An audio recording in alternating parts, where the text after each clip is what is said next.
Assalamualaikum warahmatullahi wabarakatuh.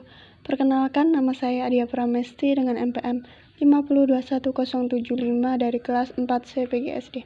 Di sini saya akan memberikan materi tentang standar proses dan penilaian kurikulum pada kurikulum 2013, kurikulum darurat, dan kurikulum merdeka. Adapun A. Standar proses dan penilaian kurikulum 2013.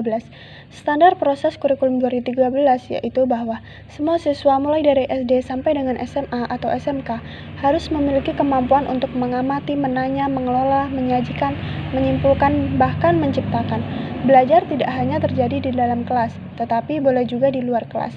Adapun standar penilaian dalam kurikulum 2013 yaitu 1. Penilaian pencapaian kompetensi pengetahuan. 2.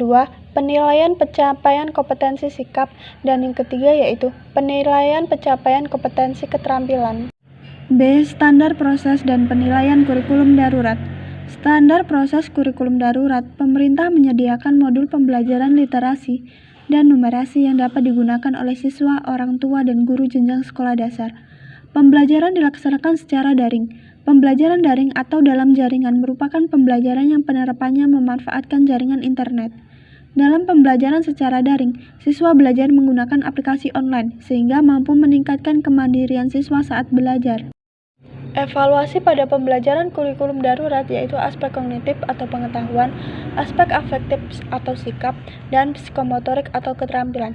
Pada aspek afektif, guru melibatkan orang tua siswa untuk memberikan penilaian sikap terhadap anak.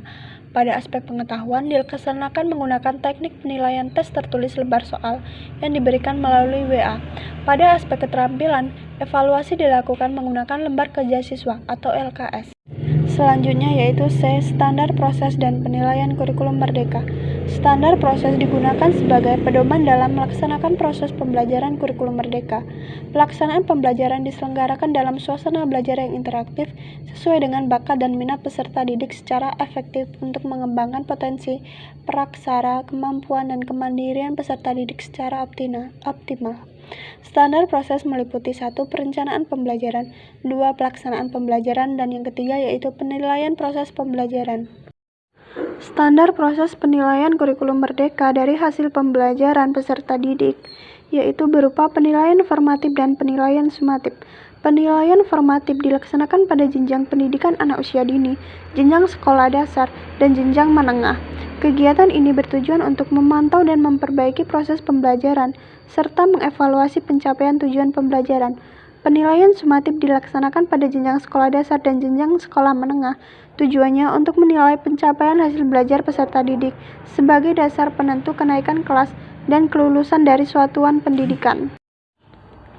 Baiklah, itulah tadi materi dari saya. Semoga bermanfaat untuk kalian semua. Sekian, terima kasih. Saya akhiri. Wassalamualaikum warahmatullahi wabarakatuh.